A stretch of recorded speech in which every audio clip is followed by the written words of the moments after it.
What's up guys, it's James Allen, the Out-of-State Investor, and in today's video I'm going to be sharing with you exactly what you want to look for when you're trying to buy a rental property. Sometimes you might think you know what you're looking for, but honestly if you've never bought a rental property before, there is so much stuff that you don't know. So in this video I'm going to cover all of those things for you so there's no more confusion and you know exactly what to look for when you're trying to buy a rental property. But before I break this down, do me a favor and support the channel by smashing that like button. And if it's your first time visiting the channel, I buy rental properties and flip houses both in and out of my state, and I teach you guys how you can build massive wealth doing the same thing, along with how you can up your personal financial game. So if any of that sounds interesting, definitely subscribe, hit that notification bell, and with that said, let's jump into it.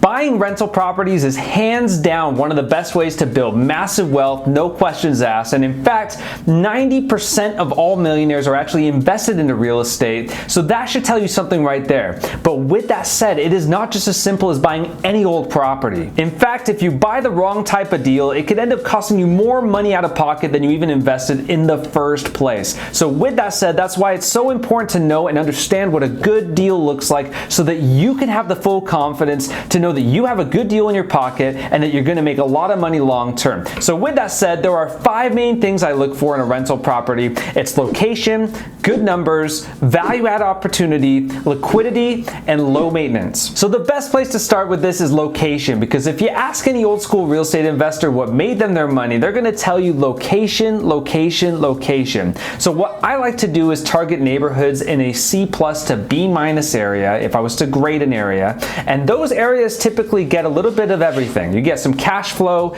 you get good quality tenants still that will pay on time, and on top of that you get that opportunity for appreciation over the long run. Now when you're starting out in real estate, I highly recommend trying to target gentrifying neighborhoods, and the reason why I recommend this is because when they're gentrifying, you're going to see fast appreciation, because all the flippers in town are turning around these houses that were once ugly, they're transforming the neighborhoods, and the prices are going to shoot up a lot faster than other parts of the neighborhood. And in addition to that, you also have cash flow, because these neighborhoods are not normally the best of the best neighborhoods. These are normally a little more old, more run-down neighborhoods that are in need of some TLC. So you still get the good price point, and so you're going to be able to cash flow on these houses. In fact, I actually have a video on this linked below in the description of my first ever real estate deal I did, and I bought it in a gentrifying area in a C neighborhood turning B, and what happened is I bought it at $63,000, and just 1 year later with no renovation, it went from $63,000 to I sold it for $115,000. But with that said, there's pros and cons to buying in gentrifying areas, and one of the cons to that is it's great for short-term growth, not necessarily the same for long-term growth, but regardless, it's a great way to get fast equity, especially when you're low on money because you're just getting started, and so you can get that fast equity. You can throw that into more deals by either refinancing or selling the property. Now the next thing I want to talk about is the numbers. Now the numbers is what a lot of people like to talk about. People like to talk about getting a 15% ROI. I see that all the time on the sites like Bigger Pockets,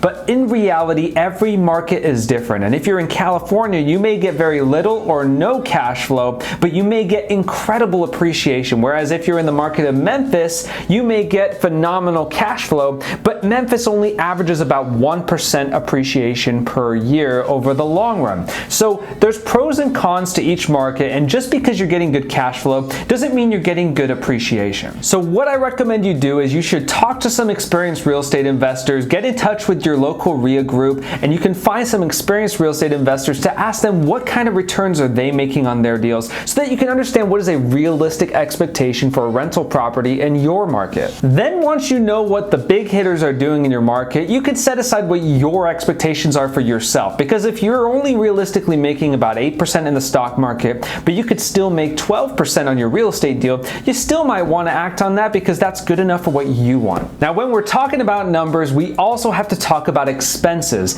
And expenses is one of the most misunderstood things that newbie investors forget about. And so when it comes to expenses, they normally think about mortgages, taxes, and insurance. That's about as far as they get, but they often miss out things like property management. You got to think about maintenance, capital expenditures, vacancies, utilities, and other things like that. And so when you add add that into the equation, the goal should be to cash flow after all your expenses are done. Now, in addition to those regular expenses, there's some other extra expenses that not everybody ends up having to deal with, but some unfortunately do. And those are things you really want to check on, like things like flood insurance. You want to check on the FEMA flood map online to make sure your house isn't in a flood zone, because that could be another $50, $100, $150 a month that you have to pay towards that. Also, property taxes are normally just county property taxes, but some cities will charge you as well for city property taxes. So you'll want to check, depending on the market you're in, to make sure there's not city property taxes as well. But sometimes if there's city property taxes, like in the market I'm in Knoxville, Tennessee, that market actually covers trash pickup for that, so I actually end up eliminating one expense because of the city taxes. Now for me, I like to focus mostly on value add because I find I make a lot more money up front when I do value add. So for me, I like to find these outdated properties that are in need of cosmetic renovations, such as ugly kitchens, ugly bathrooms, it has bad flooring, there's bad paint colors on the wall, whatever it is, it's a really ugly house and it needs some TLC. But you also want the house to be priced below market value because you want to make some money, of course. And the strategy I like to use with this is called the BRRRR strategy. Now the BRRRR strategy stands for buy, rehab, rent, refinance, repeat. And that essentially is the road for you to buy a property, fix it up, refinance and get all your money back so you have a free house. And I actually have a video on this as well, talking about the first ever BRRRR deal I did from out of state and how I was able to get a free house doing that. So definitely check that out as well, link below in the description. Now you might be wondering, how much below market value do I need to buy this house for it to be a good deal? Well, ultimately it really depends on what works for you, but for me, what I like to do is use the house flippers rule. And what that is you take your ARV, which stands for your after repair value, once you've fixed up the house, what the value is, and you basically times that by 70%, and then you minus the rehab costs. That's what the house flippers generally use as a rule of thumb. But for you, if you're buying it as a rental property, you can afford to go slightly higher than that and maybe just slightly outbid those house flippers so that you can get the property. Since you're holding it for the long term, you can afford to pay a little bit more. So sometimes I'll go up to maybe 75%, but generally it's 70%. If I can get that, it's a really sweet deal because then I have options. I can choose to flip the house, or I can choose to BRRRR the house and keep it as a rental property long term. It's great to have that flexibility, and that's what I'm talking about when it gets to liquidity, is I want my house to be as liquid as possible. Now when it comes to liquidity, I get it. Real estate is not a very liquid investment. It's not like the stock market where you can just push a button and sell all your stocks in one instance.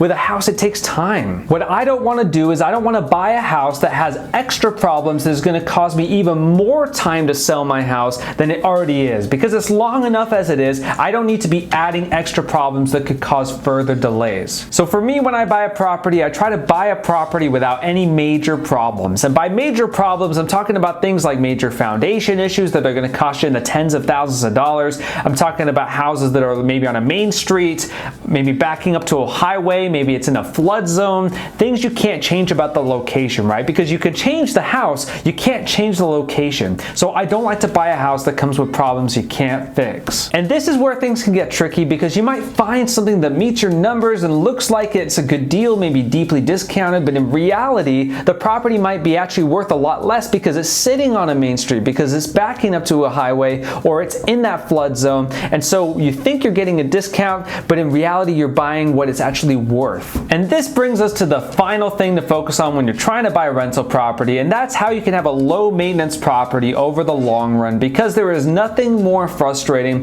than consistently having a property management company reaching out to you, telling you about the leak in the shower that just happened again, or the water heater broke down and needs replacing. Whatever it may be, it can get very frustrating to consistently get these phone calls. And that's why I'm a big fan of renovating the properties I buy, because then I get everything brand new. And because of this, my maintenance costs go way down compared to somebody else who just bought a house and rented it out. So that's a great bonus. In addition addition to the fact that you're probably going to get a lot more rent because you renovated it and it looks really nice. But with that said, the most important thing to consider over the long run for low maintenance is the big ticket items. I'm talking about the plumbing, the electrical, the roof, the HVAC, things of that nature, because if you've got brand new roof, if you've got updated plumbing, up-to-date electrical, you got new HVAC system, that is going to save you so much money over the long run, and you have to calculate that somehow into your capital expenditures, which is why you can't just do a random percentage for capital expenditures. I see this all the time where people just put 5%, 6%, 7%. In reality, you really have to take a look at the whole picture. Is there a brand new roof? Is there up-to-date plumbing to where you don't have to replace that old galvanized steel plumbing? These are major things that can save you thousands and thousands of dollars, so you gotta factor them into your numbers. So with all that said, I want you guys to understand one of the most underrated things of an investment property that people never talk about is how well maintained a property was, because that sometimes can be worth its weight in gold for long-term maintenance sake. Now, getting all of these things in a property while meeting your numbers is going to be a very rare occurrence, but in reality, if you can avoid the deal breakers and still get your numbers, that's a deal worth pursuing. The other things, if you need to replace a roof or fix the plumbing, all that kind of stuff, you can deal with that later. That's not a problem. You can fix that stuff, okay? The things you want to avoid is the deal breakers. But it's important to factor all these things into the equation, because many times people just look at the numbers, they go 15% ROI, okay, that's a good deal. 8% ROI, not a good deal. But if it's got a brand new roof, if it's got brand new HVAC, if it's got brand new plumbing, if it's in a great location, prime for appreciation, these are the other things you got to consider. So basically, if you're a first-time investor looking to get your first rental property, my recommendation to you is find that gentrifying area, get a fixer-upper house. Don't go all out with the full gut renovation on your first one. It's a lot to take in, and there's a lot of things to consider that you probably don't know about. So get a cosmetic fixer-upper is my recommendation, something that needs updating with the flooring, the paint, the kitchen, things of that nature. Then once you get your feet wet and you have a little experience under your belt, maybe you can go to that next level and take on a bigger renovation. So with that said, if you enjoyed today's video and you feel like you gained some value from it, do me a favor and smash that like button. And also, if you haven't already done so, you got to subscribe and hit that notification bell so you can stay tuned for more videos like this. Also, be sure to let me know your thoughts in the comments below, and if you have any questions, I'll do my best to get back to you on that. And lastly, follow me on Instagram at The Out of State Investor. Thanks again for watching, and I'll see you on the next one.